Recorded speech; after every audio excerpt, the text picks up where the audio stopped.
할렐루야. 우리 다 함께 우리 마음과 뜻과 정성을 다해서 거룩하신 하나님께 예배드리겠습니다. 같이 기도하겠습니다.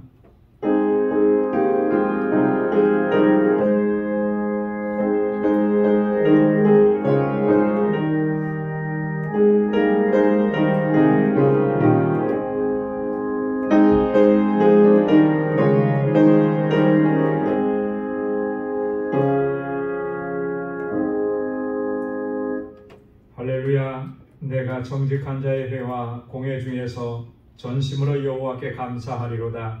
여호와의 행사가 크시니 이를 즐거워하는 자가 다 연구하는도다. 그 행사가 존귀하고 어미하며 그 의가 영원히 있도다. 그 기이한 일을 사람으로 기억해 하셨으니 여호와는 은혜로우시고 자비하시도다.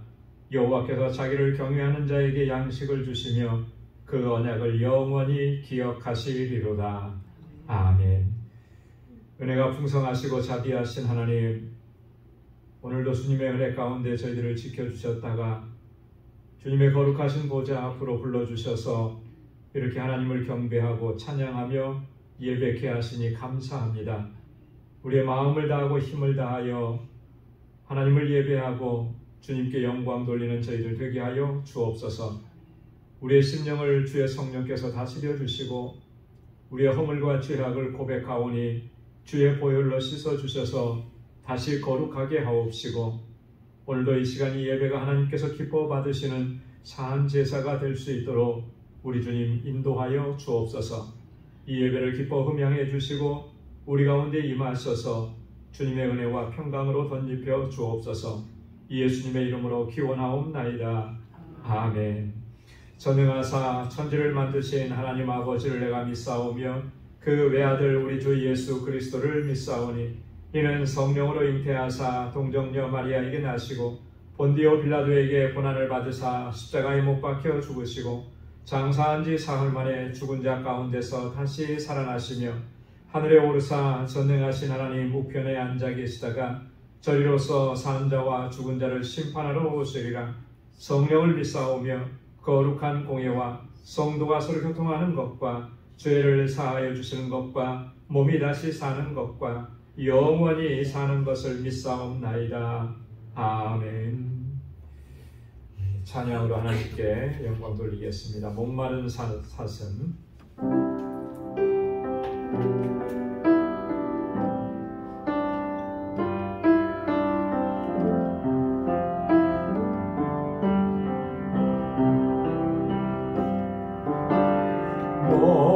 목마른 사슴 쉬는 물을 찾아 헤매이듯이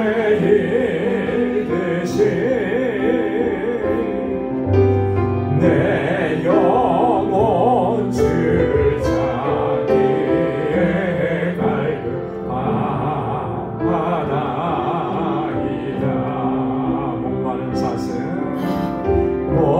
목마른 사슴 쉬는 물을 찾아 헤매이듯이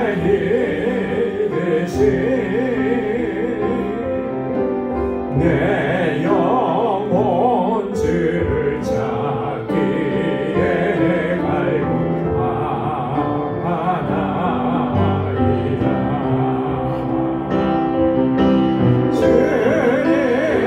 주님만이 나의 힘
주신 주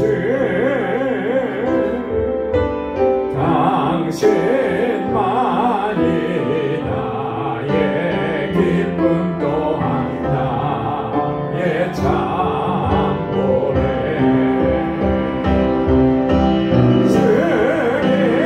주님만이 나의 힘 나의 방패 나의 참소망 나의 몸 정성 다 바쳐서 주님 경배합니다. 주님만이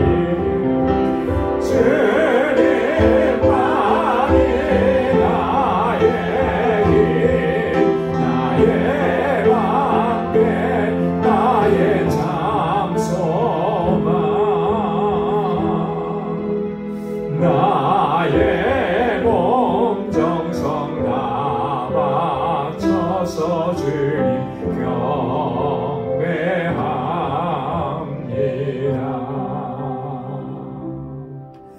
아멘.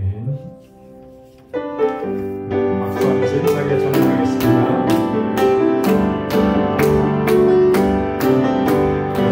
십자가의 비로소 그대는 씻기려 있는가 더러운 죄 이게 하는 능력을 그대는 참으게 하는가 예수의 보혈로 그대는 씻기려 있는가 마음속에 여러 가지 죄악이 깨끗이 씻기려 있는가 주 예수와 만났으로 늘 함께 그대의 행동을 하는가 아무 때나 어디든지 그대는 십자가 흔들고 있는가 예수의 보혈로 그대는 씻기려 있는가 마음속에 여러 가지 죄악이 깨끗이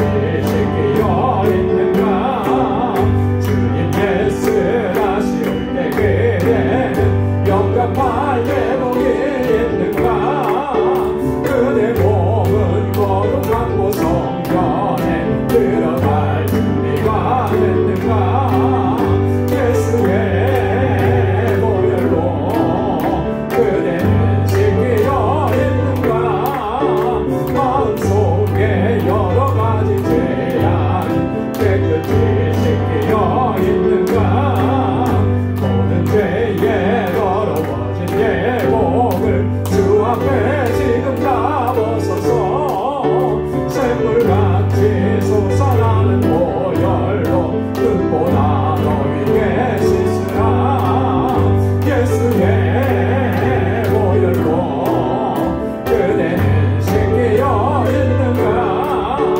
마음속에 여러 가지 죄악이 깨끗이 씻기려 있는가 모든 죄에 더러워진 예복을 주 앞에 지금 다 벗어서 샘물같이 솟아나는 보혈로 눈보다 너희에게 씻으라 예수의 보혈로 그대는 씻기려 있는가 마음속에 여러 가지 죄악이 깨끗이 씻기려 있는가 예수의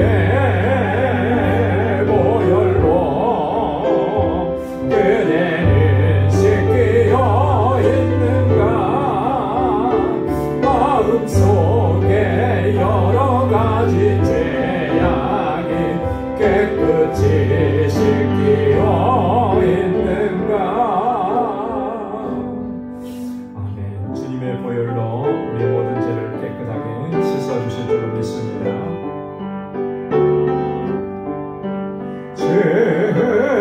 천성 외에는 더 기쁨 없도다 날 사랑하신 주 늘 계시옵소서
주께 왔사오니 복 주옵소서. 그 귀한 언약을 이루어 주시고 수명령 따를 때 늘 계시옵소서. 기쁘고 기쁘도다 항상 기쁘도다 나 주께 왔사오니 복 주옵소서. 그 귀한 언약을 이루어 주시고 수명령 따를 때 늘 계시옵소서. 기쁘고 기쁘도다 항상 기쁘도다 나 주께 왔사오니 복 주옵소서.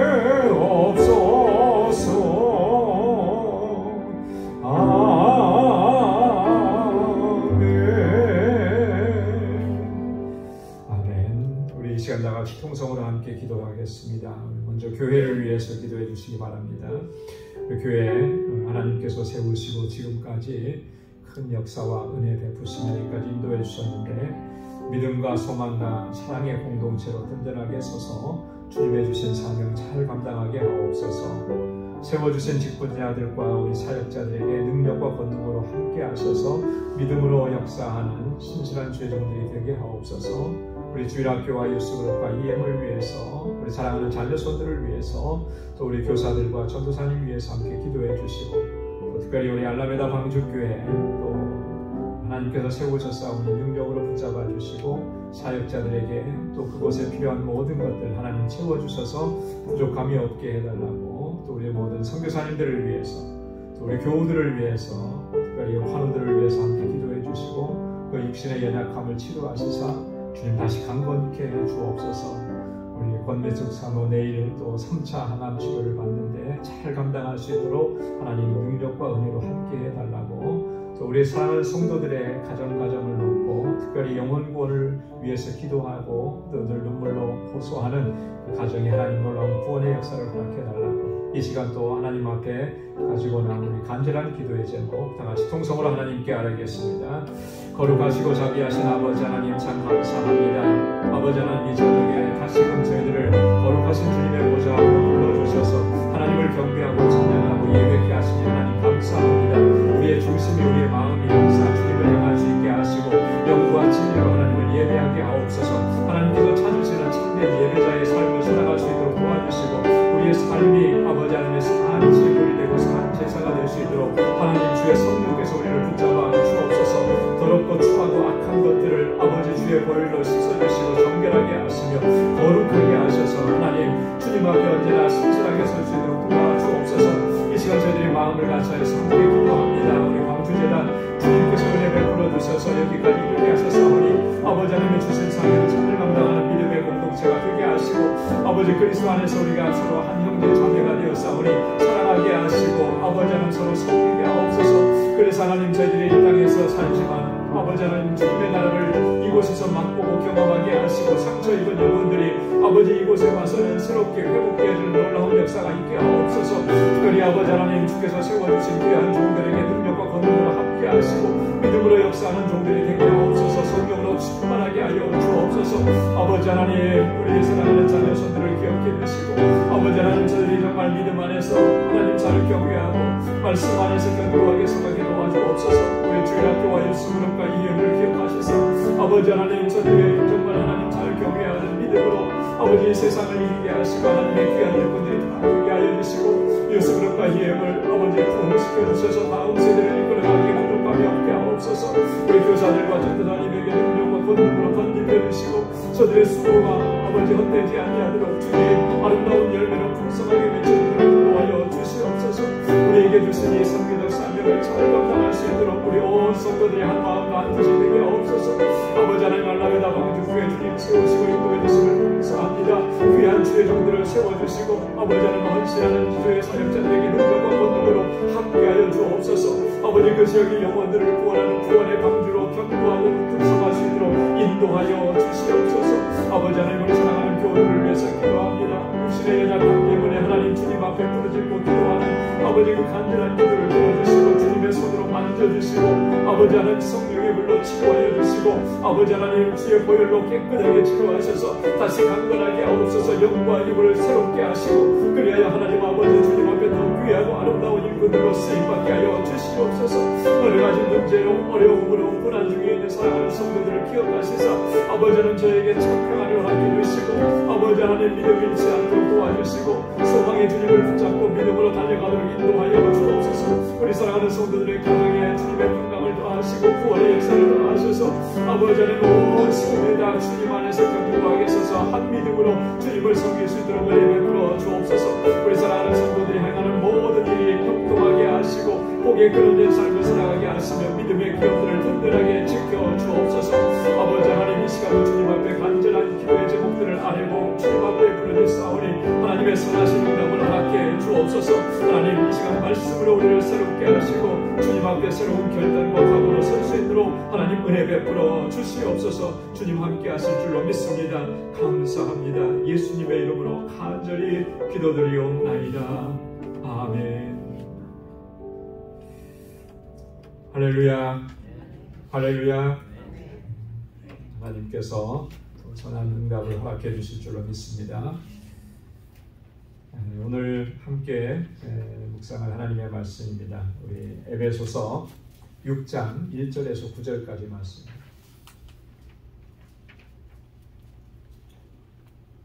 에베소서 6장 1절에서 9절까지 말씀 한 절씩 교독하겠습니다. 자녀들아 너희 부모를 주 안에서 순종하라. 이것이 옳으니라. 네 아버지와 어머니를 공경하라. 이것이 약속된 첫 계명이니. 이는 내가 잘되고 땅에서 장수하리라. 또 아비들아 너희 자녀를 노엽게 하지 말고 오직 주의 교양과 훈계로 양육하라. 종들아 두려워하고 떨며 성실한 마음으로 육체의 상전에게 순종하기를 그리스도께 하듯 하여 눈가림만 하여 사람을 기쁘게 하는 자처럼 하지 말고 그리스도의 종들처럼 마음으로 하나님의 뜻을 행하여 단마음으로 섬기기를 주께 하듯 하고 사람들에게 하듯 하지 말라. 이는 각 사람이 무슨 선을 행하든지 종이나 자유하는 자나 주에게 그대로 받을 줄을 아닙니다. 다 함께요. 상전들아 너희도 저희에게 이와 같이 하고 공갈을 그치라. 이는 저희와 너희의 상전이 하늘에 계시고 그에게는 외모로 사람을 취하는 일이 없는 줄 너희가 알미니라. 아멘. 이제 우리 에베소서 6장 이제 마지막 장에 왔습니다. 우리가 지난주에는 그 부부간의 도리, 부부간의 관계에 있어서 서로가 어떻게 해야 하는지 이런 부분들에 대해서 그 바울이 권고한 내용을 우리가 좀 살펴봤습니다. 아내는 남편에게 어떻게 하라 그랬었죠? 아내는 남편에게 죽게 하듯 하는데 뭐 어떻게 하라고요? 복종하라. 좀 껄끄러운가 봐요. 그죠? 복종하라는 말이 안 나와야죠. 아내는 남편에게 복종하라. 교회가 그리스도께 하듯이 그랬습니다. 이 복종하라라고 하는 말은 어떤 신분의 차이 이런 것들 때문에 그렇게 하라는 게 아니고 뭐 때문에 그렇다 그랬습니까? 그 가정의 질서 때문에 그렇다 그랬죠. 질서. 그래서 남편을 가장으로 세워주셨고 그 가장으로 세우신 그 하나님의 질서에 따라서 그 질서를 지켜나가라고 하는 거죠. 근데 그게 어떻게 해야 되느냐면 주님께 하듯이 그렇게 하라. 여러분 여기서 계속 반복되어지는 표현이 있는데 그게 뭐냐면 앞으로도 좀 나옵니다. 주님께 하듯이라고 하는 거예요. 이게 핵심적인 단어입니다. 주님께 하듯이. 누구를 대하든지 주님께 하듯이 그렇게 하라는 거죠.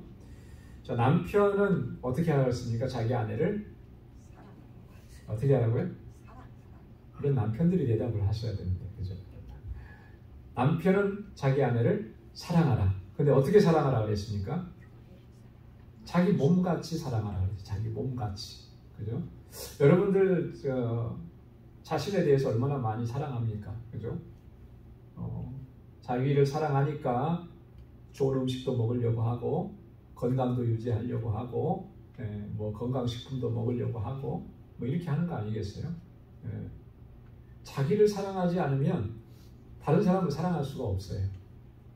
다른 사람을 사랑하는 그 출발점은 자기를 사랑하는 거죠. 이거는 소위 말하는 이기적인 자기애하고는 좀 다른 개념인 거예요. 자기를 소중하게 여기는 거죠. 왜 소중하게 여겨야 됩니까? 하나님의 창조물이잖아요.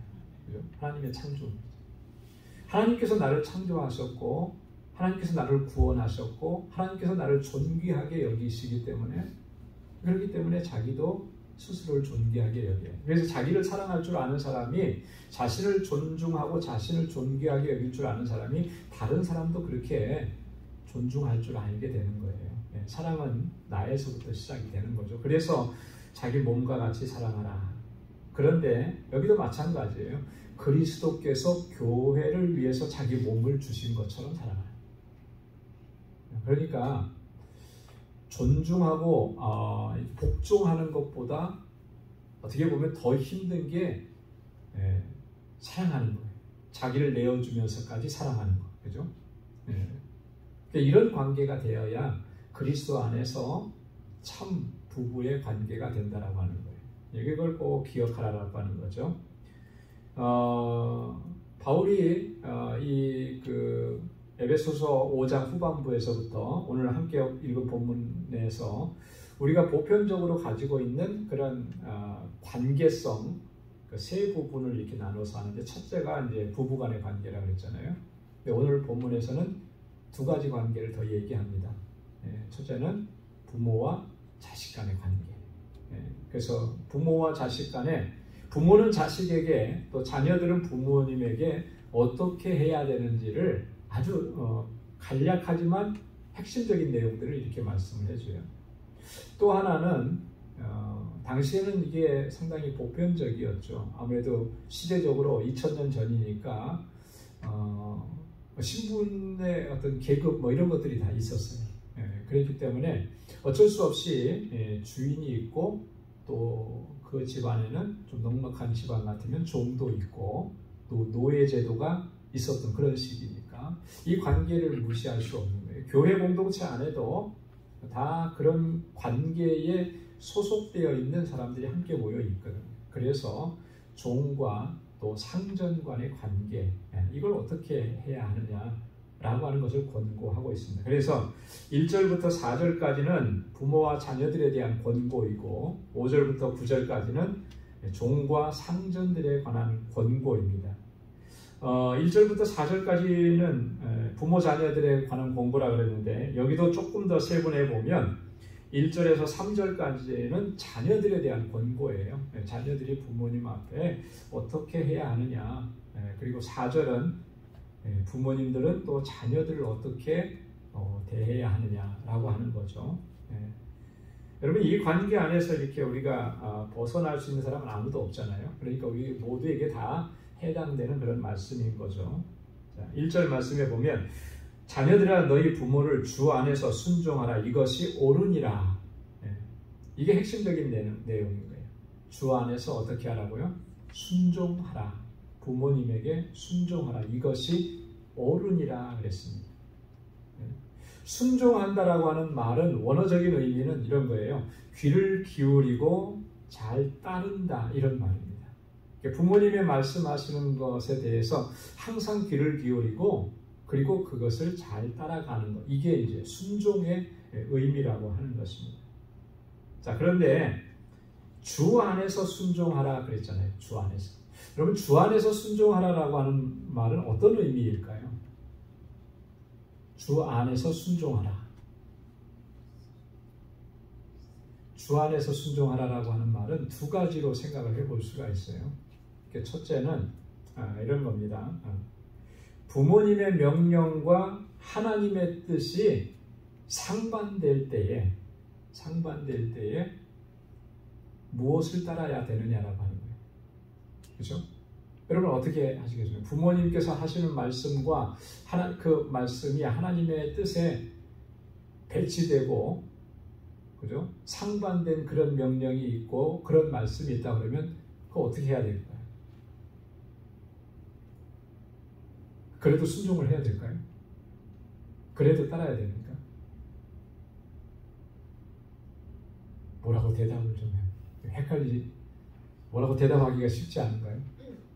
부모님이 나에게 말씀해 주신 이렇게 하라고 한 명령과 하나님의 명령이 이게 서로 반대가 돼요. 자, 그러면 부모님의 그 말씀에 순종해야 되느냐라고 하는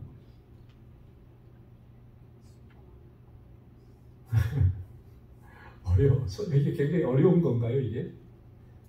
어렵지 않잖아요. 원칙적인 게 뭐냐를 우리가 생각을 해야 하는 것이죠. 조금 극단적으로 제가 표현을 할게요. 부모님이 너 교회 가지 마 그랬어요. 오늘은 너가 교회 가면 안 돼. 왜? 중요한 일 해야 되는 것이 있으니까. 자, 이렇게 했을 때 그 말이 부모님의 말씀이니까 순종해야 되느냐라고 하는 거죠. 어떻습니까? 한국에는 요즘에 그런 것 같아요. 네. 교회 안에서 열심히 봉사하고 또 뭐 이렇게 중요한 직책도 맡아서 직분도 감당하고 하는 그런 어떤 겉으로 볼 때는 정말 믿음이 좋은 그런 교회 봉사도 열심히 하는 가정, 교회에서도 인정받는 그런 가정. 그런데 그럼에도 불구하고 자녀들이 고등학교 2학년, 3학년 되면 자녀들한테 그런데요. 대학 입시가 중요하니까 그 기간 동안은 네가 교회 가지 말고 공부해라. 열심히. 그래서 고등부 학생들 중에 고등학교 2학년, 3학년 학생들 중에 교회 출석률이 자꾸 떨어진대요. 열심히 고등학교 1학년 때까지 열심히 다녔는데 여러분 이것을 따르는 것이 과연 부모님께 순종하는 것이냐라고 하는 거예요.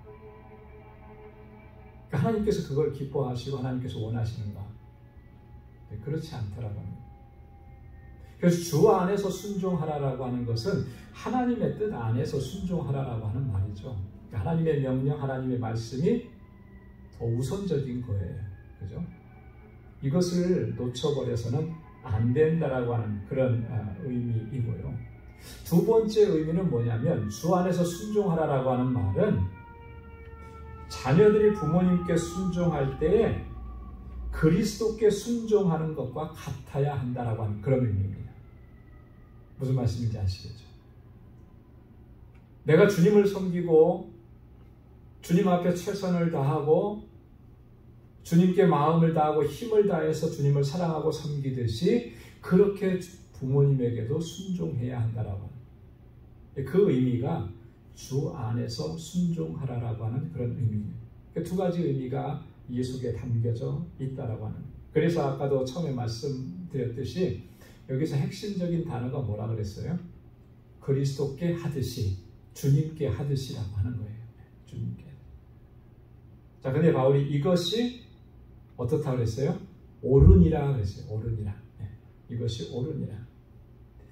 여러분, 부모님을 공경하고 부모님께 순종하는 것은 이것은 옳으니라라고 하는 말씀 속에 포함되어 있는 건 뭐냐면 이건 하나님의 명령이다라고 하는 말이 포함되어 있는 거예요. 하나님의 명령이다. 여러분, 하나님의 명령이면 반드시 그대로 해야 되는 거 아니겠습니까? 자, 이런 명령을 어디서 찾아볼 수 있어요? 내 부모님에게 순종하라. 어디 있죠? 십계명의 제5계명에 하나님께서는 분명하게 그렇게 말씀을 해주셨잖아요. 내 부모를 공경하라.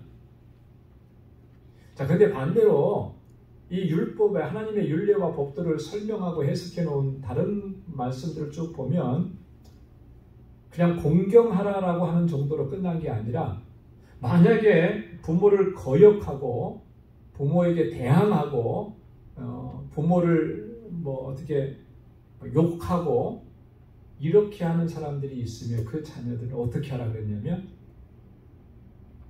그 사실관계를 파악해서 돌로 쳐서 죽이라 그랬어요. 좀 시리어스하죠? 왜 그렇게 하는 것이겠습니까? 단순히 부모님께 순종하지 않았기 때문에 그런 게 아니죠. 뭘 어긴 거예요? 하나님의 명령을 거역한 것이기 때문에 그렇게 하는 거예요. 요즘에야 뭐 그렇게 부모님께 순종 안 했다고 해서 뭐 그런 일들이 실제적으로 일어나진 않지만 그래도 가끔씩은 일어나는 것 같아요. 너무너무 자녀들이 못되게 하고 저렇게 가다가는 큰일 날 것 같으니까 부모님이 극단적인 회초리를 들죠. 그 회초리라는 게 법의 심판대 앞에 세우는 거예요. 그죠? 그렇게 해서라도 자녀들이 제대로 정신 차리고 바른 길을 걸어가게, 그런 결단을 하는 부모님의 마음은 얼마나 힘들고 얼마나 고통스럽겠습니까? 그래도 그렇게 하는 거예요. 그래야만 자녀가 바르게 갈 수가 있기 때문에. 여러분, 이것이 옳으니라라고 했을 때 이 말 속에 또 하나 포함되는 건 뭐냐면요, 이게 인간의 보편적인 심성 가운데 주신 그런 자연법입니다. 그죠? 부모님을 공경하는 것, 동서고금을 막론하고 부모님에 대해서 존중하고 공경하는 것은 어디나 다 똑같아요. 그죠? 어느 나라 법이나 옛날이나 지금이나 이건 변함이 없는 거예요. 하나님께서 우리의 심성 가운데 이 자연법을 허락해 주신 거예요. 그렇기 때문에 옳다고 바울이 이렇게 분명하게 선언하는 것입니다. 자, 근데 2절부터 3절까지 말씀해 보면 단순히 이제 옳다라는 것으로 끝나지 않고 이게 약속 있는 첫 계명이다, 이런 말씀을 합니다. 내 아버지와 어머니를 공경하라. 이것이 약속 있는 첫 계명이니 이는 내가 잘되고 땅에서 장수하리라. 자, 보십시오. 내 아버지와 어머니를 공경하라. 이것은 약속이 있는 첫 계명이다. 그렇게 하면 하나님께서 주신 약속이 있는데 그 약속이 뭐냐면 내가 잘되고 땅에서 장수하는 것이다. 그러니까 부모님을 공경하지 않고 잘 될 수가 없는 거예요. 그죠? 부모님을 공경하지 않고 부모님께 순종하지 않고 잘 될 수 있는 길은 없어요. 하나님께서 그건 다 막으시는 거죠. 출애굽기 20장 12절 말씀 10계명 기록되어 있는 말씀이고요. 또 신명기 5장 16절 말씀도 동일하게 10계명을 기록한 말씀입니다. 여러분 참고로 구약 성경에는 10계명이 두 군데 기록이 되어 있습니다. 출애굽기 20장하고 신명기 5장하고. 근데 여러분 이 10계명을 자세히 이렇게 읽어보면 약간씩 좀 다르게 기록이 되어 있어요. 조금 약간씩 좀 다릅니다. 그 이유는 출애굽기 20장에 기록된 10계명은 누구에게 주신 거냐면 출애굽 1세대들에게 주신 거예요. 그죠? 그래서 출애굽해서 광야 가운데로 들어가면서 시내산에서 하나님께서 모세를 부르셔서 하나님의 율법을 주시죠. 그 율법 가운데 핵심이 10계명이에요. 그 10계명은 출애굽한 그 세대들에게 주신 거예요. 자, 근데 이제 신명기 5장에 있는 이 10계명은 그 1세대들은 다 어떻게 됐습니까? 20세 이상은 다 광야에서 죽었잖아요. 하나님 앞에 대항하고 불평하고 원망하고 하나님 대적하고 그러다가 결국은 다 죽었어요. 이제는 약속의 땅 가나안으로 들어가는데 거기에 남아있는 사람들은 누구냐면 여호수아와 갈렙 빼놓고는 출애굽할 때 다 20세 미만이었던 사람들이거든요. 그러니까 요즘식으로 표현하면 출애굽 2세대인 거죠. 2세. 그들에게 주신 하나님의 말씀이고 이제 곧 어디로 들어가는 거예요? 약속의 땅 가나안으로 들어가는 것이죠.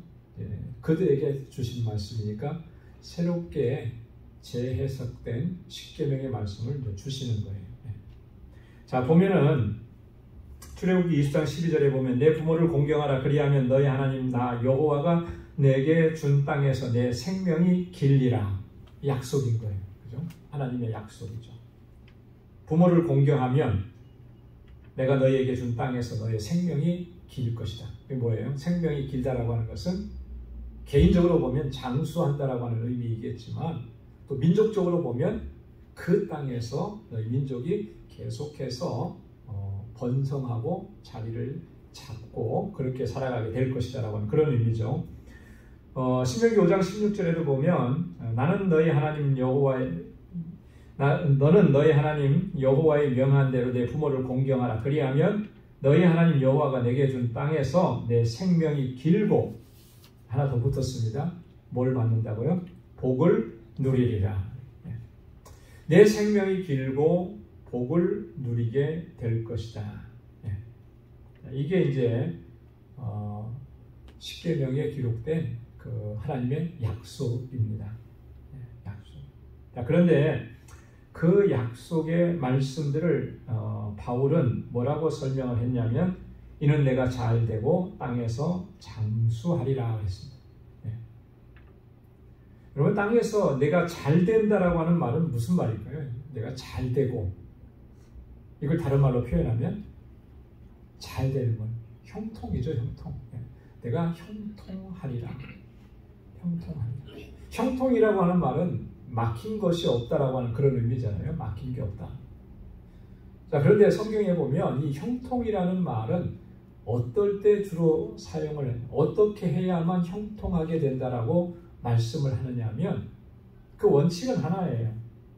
여호수아 1장 8절에 보면 하나님께서 여호수아에게 모세를 이어서 이스라엘 민족을 이끌어가는 사명을 주시면서 이렇게 말씀을 하셨습니다. 너는 율법책을 내 입에서 떠나지 않게 하라. 율법책, 하나님의 말씀을 떠나지 않게 하라. 주야로 그것을 묵상하고 그걸 다 지켜 행하라. 그리하면 내 길이 평탄하리라. 내가 형통하리라. 그 형통의 원칙은 뭐예요? 하나님의 말씀이죠. 하나님의 율법, 하나님의 말씀을 늘 묵상하고 그대로 지켜 행하는 것. 그게 형통한 것이고 그게 평탄한 길을 걸어가는. 하나님께서 그렇게 해줘요. 자, 그런데 오늘 이 바울이 말하는 건 뭐예요?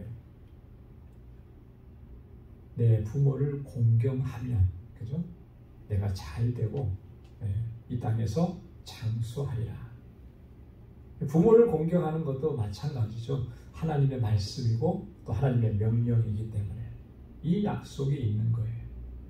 그래서 부모님을 공경하라라고 하는 그 말은 단순히 명령으로 끝나지 않고 하나님께서 이런 약속도 우리에게 허락해 주셨다라고 하는 것을 기억하면서 우리에게 우리의 부모님을 마음을 다하고 뜻을 다하고 힘을 다해서 주님께 하듯이 그렇게 섬길 수 있는 순종하는 그런 자녀들이 되어야 할 줄로 믿습니다. 자, 그러면 이제 반대로 부모님들에게는 어떤 공고를 주시냐면 4절 말씀에 보면 또 아비들아 너희 자녀를 노엽게 하지 말고 오직 주의 교양과 훈계로 양육하라. 굉장히 무거운 이 의무, 책임이 부여되어 있는 것을 볼 수가 있습니다. 너희 자녀를 노엽게 하지 말고 너희 자녀를 화나게 하지 말고 속상하게 하지 말고. 그러면 이 의미는 뭐겠습니까? 너희 자녀를 노엽게 하지 말라, 화나게 하지 말라, 속상하게 하지 말라, 그죠? 분노가 일어나게 하지 말라, 너희 자녀들. 그러면 자녀들에게 자녀들의 비율을 맞춰야 되고 그렇게 하라는 얘기인가? 사실 그런 맥락의 얘기는 아니고요. 이 말의 의미는 이런 겁니다. 당시에 그 로마가 지배하던 사회죠. 로마인들의 그 관습은 이 부모의, 특히 아버지의 그 가장으로서의 권한이 굉장히 아주 엄하게 주어졌습니다. 그래서 그 자녀들을 죽일 수 있는 그런 권한까지도 가장들에게는 그게 주어진 거예요. 그래서 어떤 자녀가 잘못했는데 그 일 때문에 체벌을 하고 그 일로 인해서 자녀가 죽는다 그래도 그것이 문제가 되지 않는 그런 사회 구조. 이게 관습이었던 거예요. 우리나라도 보면은 그렇죠. 예전에 조선시대나 뭐 그 이전의 세대에 보면은 여러분 이 가장의 권위가 얼마나 절대적이었습니까? 그죠? 예. 뭐 그때까지 안 올라가도 불과 한 뭐 4, 50년 전만 하더라도 이 가정에서 가장의 그 권위는 절대적이어서 한마디만 하면 자녀들은 그대로 다 따라야 되고 그런 것들이 많이 존재했었잖아요. 그러니까 이게 벌써 2000년 전이라 그러면 뭐 어느 정도겠습니까? 그러니까 자녀들이나 이게 뭐 하나의 인격체로 대우하는 게 아니고 이렇게 부모가 가장의 권위로 함부로 할 수 있는 그런 존재들이라고 인식하고 그렇게 했던 거예요. 내 자녀이기도 하지만 그런 사회 속에서 여러분 자녀들이 노엽게 되는 일들이 얼마나 많겠어요. 그죠? 너무 엄격하게 대하기 때문에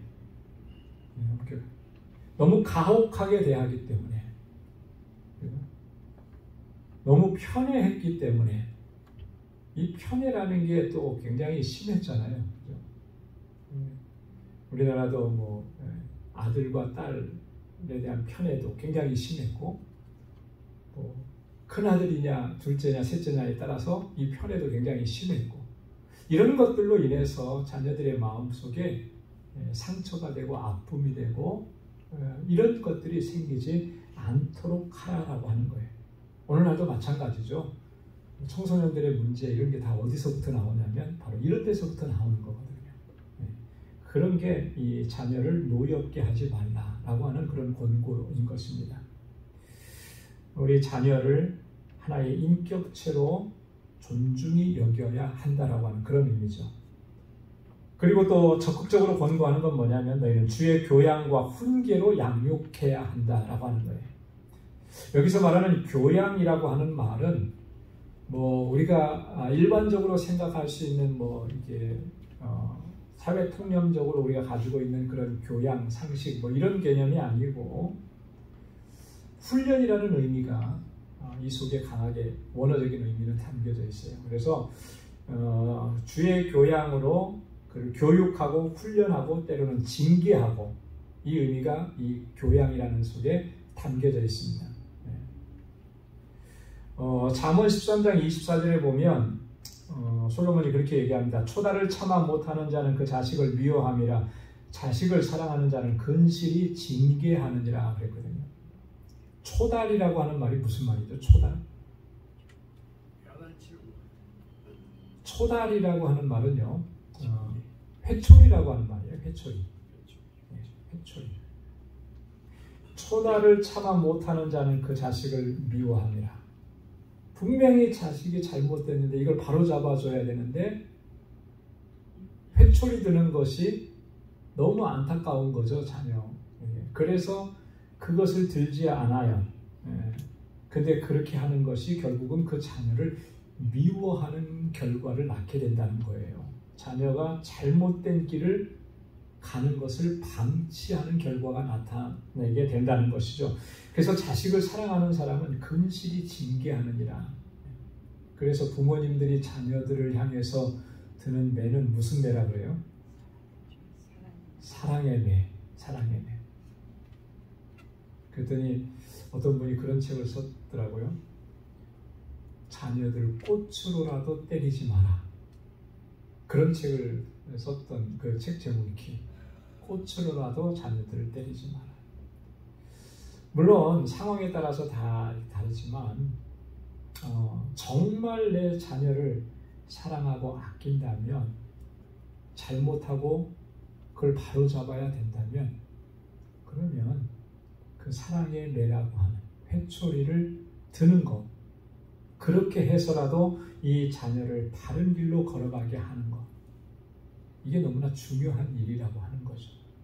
이게 솔로몬의 지혜로 우리에게 교훈하는 거예요.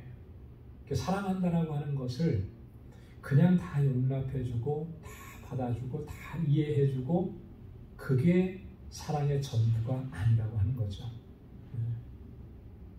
하나님께서도 우리를 사랑하시지만 때때로 우리가 하나님 뜻에서 잘못되고 또 하나님의 뜻대로 행하지 않으면 하나님께서도 우리에게 그 회초리를 드시잖아요. 그렇죠? 회초리를 드시는 이유가 뭐겠습니까? 정신 차리라는 거예요. 내가 지금 잘못된 길로 가고 있으니까 그거 깨달으라는 거죠. 그래서 다른 길로 돌아가게. 만약에 하나님께서 우리가 잘못했는데도 불구하고 회초리를 들지 않으셨다면 과연 우리는 어디에 서 있을까요? 스스로 돌이켜서 다른 길로 걸어가고 있을까요? 그럴 사람은 아마 천에 하나 만에 하나 나올까 말까일 겁니다. 하나님께서 때때로 그렇게 징계하셨기 때문에 우리가 이렇게 믿음의 길로 바로 걸어갈 수가 있는 거죠. 그래서 바울도 얘기했죠. 만약에 하나님께서 우리를 징계하시지 않는다면 우리는 뭐와 다름없다고요? 사생자와 다름이 없다는 거예요. 사생자. 하나님은 그 사랑하는 자녀를 징계하신다는 거죠. 사랑하시기 때문에 징계하는 거예요. 사랑하시기 때문에. 그게 이제 교양의 의미고요. 훈계라고 하는 말은 말로서 권고하는 겁니다. 말로서 권유하고 권고하는 거예요. 그래서 교양이라는 말이 어떤 행위의 책벌을 통해서 훈련시키는 거라면 훈계는 말로서 자녀들을 훈련시키는 거. 자, 그런데 그 앞에 중요한 단어가 하나 붙었죠. 뭐로 해요? 주의 교양과 훈계로 해요. 부모의 생각과 부모의 사사로운 감정으로 그렇게 교양, 훈계하고 그렇게 자녀들을 대하라고 하는 게 양육하라는 게 아니고 주님의 교양과 주님의 훈계로. 그 기준이 뭐냐면 주님의 뜻과 주님의 말씀이라고 하는 거예요. 야단을 칠 때도, 그죠? 회초리를 들어야 할 때도 그것은 주님의 뜻인 것이지. 부모가 내가 원하는 대로 하지 않았다 그래서 그 감정에 섞여서 회초리를 들면 그게 곧 자녀를 노엽게 하는 게 되죠. 여러분, 사람들이 화를 낼 때요, 굉장히 이성적으로 화를 내는 경우는 거의 없습니다. 그렇죠? 화라고 하는 게 점점 커져가는 거예요. 처음에는 화가 요만큼 났다가 상황에 따라서 이게 화가 그냥 계속 커져요. 이게 뭐냐면 내가 감정의 지배를 받는 거죠. 그 감정의 지배를 받게 되면 자녀들을 노엽게 대하는 게 되는 거예요. 그거는 교육하는 게 아니고 그거는 훈계하는 게 아니죠. 오직 주의 말씀을 근거로, 주님의 뜻을 근거로 자녀들을 양육하고 훈계하고 하나님 앞에 바로 세워갈 수 있기를 늘 힘쓰는 우리 모두가 되어야 할 줄로 믿습니다. 자, 그 다음에 5절부터 9절까지는 종과 상전에 대한 권고인데요. 5절부터 8절까지는 종들에 대한 권고 내용입니다. 그리고 9절은 상전들에 대한 권고입니다. 5절 말씀에 종들아 두려워하고 떨며 성실한 마음으로 육체의 상전에게 순종하기를 그리스도께 하듯 하여. 자, 여기도 마찬가지로 누구에게 하듯이요? 그리스도께 하듯이. 당연히 종은 육체의 상전에게 순종해야 하죠. 그런데 그리스도께 순종하듯이 그렇게 해야 한다는 거예요. 두렵고 떨며 성실한 마음으로 해야 돼요. 두렵고 떨림으로라고 하는 말은 진실한 태도와 진실한 자세를 가지라고 하는 거죠. 그래서 항상 조심하고 주의하고 그런 마음 자세로 육체의 상전에게 순종하고 성실한 마음으로, 이 말은 거짓이나 어떤 다른 저의가 없이 성심껏 그렇게 섬기는 것을 의미합니다. 그렇게 육체의 상전에게 순종해라. 근데 그리스도를 섬기듯이 그렇게 해야 한다. 이 관계 안에 내가 서 있을 때 그리스도께 하듯이 그렇게 해야 한다. 모든 우리 그리스도인들의 삶은요, 어떤 일을 하든지 누구를 대하든지 가장 중요한 원칙이 바로 이 원칙입니다. 누구를 대하든지 여러분 그리스도를 대하듯이 그리스도께 하듯이 그렇게 대하는 것이 모든 관계에서 가장 중요한 원칙인 것입니다. 이것을 놓쳐서는 안 된다라고. 여러분, 우리가 살아가면서 단지 이런 관계들만 있겠어요? 친구 간의 관계도 있을 것이고 이웃집 사람과의 관계도 있을 것이고 또 오고 가면서 지나가다가 한번 만났던 그런 관계들도 있을 것이고 모든 관계 안에서 우리가 상대방을 대할 때 우리의 행동이나 우리의 생각이나 우리의 자세는 그리스도께 하듯이 그렇게 해야 된다. 이 중심을 놓치지 않으면 그 모든 관계 안에서 우리는 하나님께서 기뻐 받으시는 삶을 또 살아가게 될 줄로 믿습니다. 로마서 14장 6절과 8절 말씀에 그래서 바울이 이렇게 권고했죠. 나를 중히 여기는 자도 주를 위하여 중히 여기고 먹는 자도 주를 위하여 먹으니 이는 하나님께 감사하며 먹지 않는 자도 주를 위하여 먹지 아니하며 하나님께 감사하느니라. 우리가 살아도 주를 위하여 살고 죽어도 주를 위하여 죽나니 그러므로 사나 죽으나 우리가 주의 것이로다. 뭘 하든지 다 주님을 위해서 하듯이 그렇게 해야 한다는 거예요. 살아도 주를 위해서 살고 죽어도 주를 위해서 죽고 누구를 만나서 이야기해도 주님께 하듯이 그렇게 하고 여러분 내 앞에 서 있는 사람을 정말 주님께 하듯이 그렇게 섬기고 이야기하고 말하고 대할 때 여러분 그 관계가 잘못될 수가 없어요. 그렇잖아요. 내가 주님께 하듯이 상대방을 대해줬는데 그 관계가 잘못될 수 있겠습니까? 그럴 수 없는 거죠. 그래서 우리가 항상 이 원칙을 항상 생각하고 그렇게 우리의 함께하는 이웃과 형제와 자매들을 대해야 하는 것이죠. 자, 그래서 6절과 7절 말씀에 눈가림만 하여 사람을 기쁘게 하는 자처럼 하지 말고 그리스도의 종들처럼 마음으로 하나님의 뜻을 행하여 단마음으로 섬기기를 주께 하듯 하고 사람들에게 하듯 하지 말라. 여기서도 또 반복하잖아요. 그리스도의 종들처럼. 여러분 우리가 그리스도의 종이면 누구를 섬기는 사람들입니까? 그리스도를 섬기는 사람들이잖아요. 그죠? 네. 그리스도를 섬기듯이 그런 의미입니다. 마음으로 그렇게 하나님의 뜻을 행하는 단마음으로 섬기라. 근데 어떻게 하듯이? 주님께 하듯이. 사람에게 대하듯이 하지 말라. 여러분 우리가 하나님을 대할 때 사람을 대하듯이 그렇게 대하는 경우들이 가끔씩 있는 것 같아요. 굉장히 조심하고 주의해요. 여러분 사람에게 하듯이 한다라고 하는 이 말은 뭐냐면 여기 보니까 눈가림만 하여 사람을 기쁘게 하는 자처럼 하지 말고 눈가림으로 한다라고 하는 말은 뭐예요? 그 보는 앞에서는 그냥 잘하고 그죠? 보지 않는 곳에서는 그냥 내몰라라 하고 이런 거 얘기하는 거 아니겠어요? 사람에게 잘 보이려고 그 앞에서 그냥 열심히 하는 척하면 사람의 눈에 볼 때는 내 눈앞에서 볼 때 열심히 하는 거니까 잘하는 것 같구나. 그래서 흡족해 할 수 있을지 몰라요. 하지만 그런 모습이 오래 갈 수는 없는 거죠. 왜냐하면 그게 진실한 게 아니기 때문에. 하나님 앞에서도 우리가 그런 자세로 그런 태도로 선다면 이건 심각한 문제가 있는 거예요.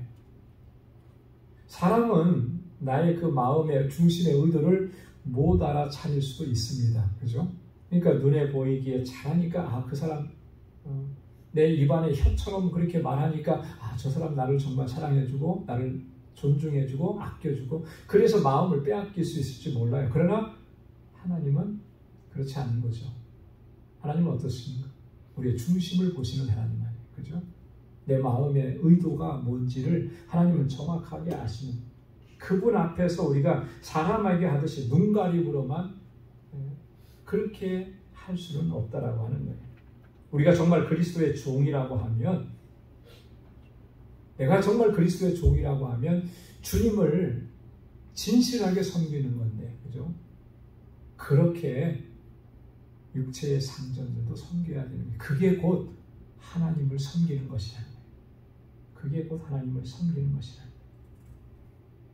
그래서 8절 말씀에 다윗이 그렇게 얘기합니다. 이는 각 사람이 무슨 선을 행하든지 종이나 자유하는 자나 주에게 그대로 받을 줄을 알미니라.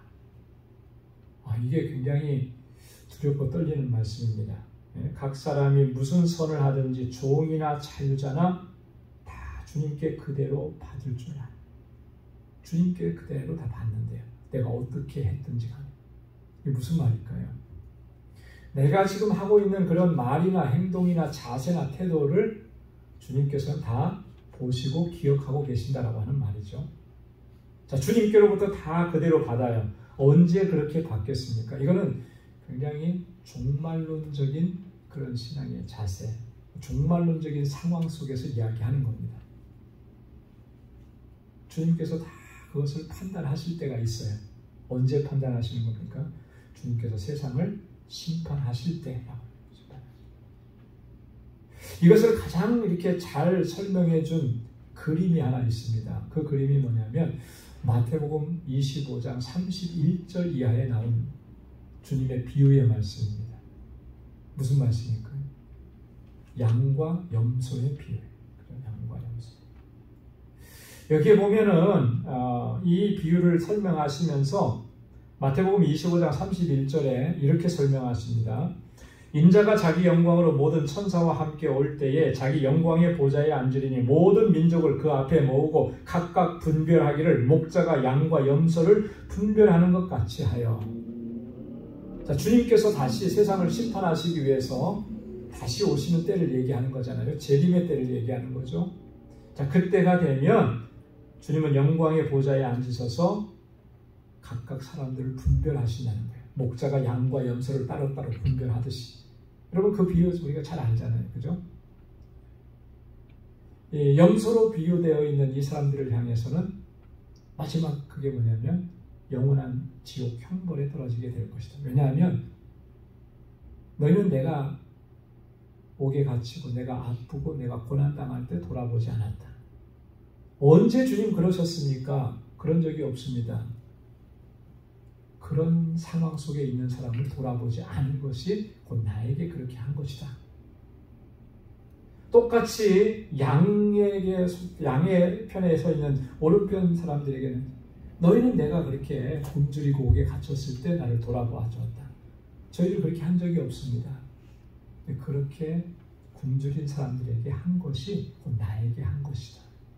그렇게 분리가 되는 거예요. 그러니까 주님께 섬기듯이 주님께 하듯이 한다라고 하는 것이 얼마나 중요한 요소냐라고 하는 거죠. 주님은 그것을 보신다라고 하는 거예요.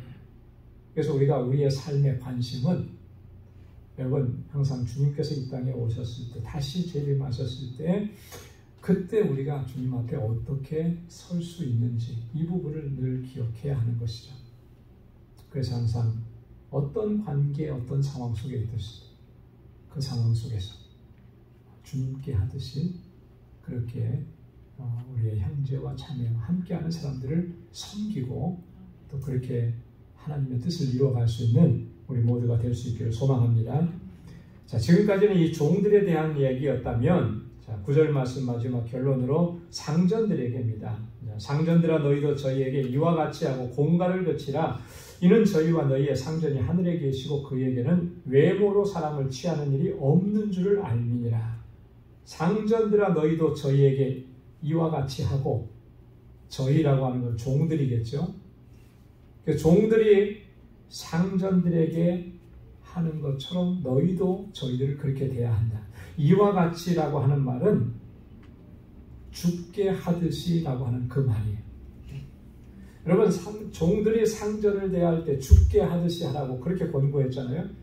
마찬가지라는 거죠. 상전들도 육체의 상전이라고 해서 억압하고 자기 욕심대로 하고 자기 말대로 하려고, 그게 아니라 주님께 하듯이, 저희가 육체적으로 종이라 할지라도 죽게 하듯이 그렇게 하라는 거예요. 하나님의 뜻을 행하고 단마음으로 행하라고 하는 이 종들에 대한 권면이 주인들에게도 그대로 적용이 된다라고 하는 거예요. 모든 관계 안에서 이 원칙은 동일하다라고 하는 것을 말씀을 해주는 거죠. 자, 그러면서 공갈을 그치라 그랬어요. 공갈을 그치라라고 하는 말은 위협하고 협박하는 일을 그치라라고 하는 거예요. 함부로 대하는 거죠. 우리가 비즈니스 할 때도 보면은 그런 경우들이 종종 있다고 하는 그런 얘기를 좀 과거에는 좀 들었던 것 같아요. 왜냐하면 이제 신분이 없이 중남미에서 와서 일을 하는 사람들, 이런 사람들을 대할 때 오너들이 그걸 아주 무기로 삼는다는 거죠. 너 신분이 없으니까 저기 하면 말 안 들으면 너 신고해버리겠다. 이런 식으로 이 공갈치는 거죠. 협박하는 거죠. 위협하는 거죠. 이 하나의 단적인 예예요. 이런 일들이요, 사실 많이 일어나는 것 같아요. 그죠? 그렇게 막노동하고 막일을 한다고 함부로 대하고, 그죠? 대우해야 될 것을 대우하지 않고, 그렇게 위협하고 협박하고, 과연 그런 것을 하나님께서 기뻐하시겠냐는 거죠. 아니라는 거죠. 그런 일들을 이제 그치라라고 하는 거예요. 자, 그렇게 그칠 때 한 가지 명심해야 될 것이 있는데, 그게 뭐냐면, 이는 저희와 너희의 상전이 하늘에 계시다. 네가 상전인 것처럼 생각하지만 너의 상전이 따로 계시다라고 하는 거죠. 여러분, 이거를 기억하는 게 굉장히 중요합니다. 여러분, 우리의 상전은 누구예요? 하나님이시잖아요. 그죠? 우리의 왕은 누구예요? 하나님이시죠. 여러분, 다윗의 그 믿음, 다윗의 신앙의 가장 핵심적인 그런 내용 중에 하나는 뭐냐면, 다윗은 자기가 이스라엘의 왕이었지만 자기 위에 왕이 계시다라고 하는 것을 한순간도 잊어버리지 않았어요. 그래서 왕으로서의 어떤 권위를 내세우고 그 권력을 사용하고 그렇게 했던 적이 없다는 거죠. 항상 나의 왕 되신 하나님 앞에 늘 겸손하게 서는 거죠. 그래서 시편 145편 1절에도 보면 왕이신 나의 하나님이여 내가 주를 높이고 영원히 주의 이름을 송축하리이다. 하나님만이 나의 왕이시다라고 합니다. 상전이 따로 있는 거예요. 근데 그 상전은 어떻습니까?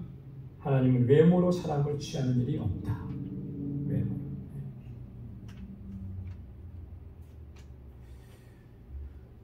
사람은 외모로 그 사람의 형편과 사정이 어떠냐에 따라서 그렇게 대할지 모르지만 하나님은 그런 거 구분하시지 않느냐.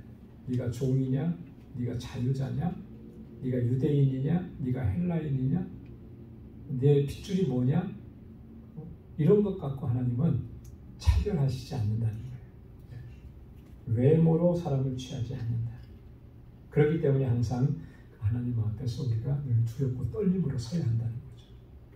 상전들이 이 말씀을 바로 새겨야 하나님의 뜻을 이루어갈 수가 있대요. 오늘 우리가 어떤 관계 안에서 다 보면은 그 어느 한 부분에 우리가 다 속하게 되어 있어요. 그죠? 이 관계 안에서 우리가 어떤 삶의 자세와 태도를 가지고 살아가야 할 것인지, 그 핵심적인 내용은 주님께 하듯이 그렇게 해야 한다.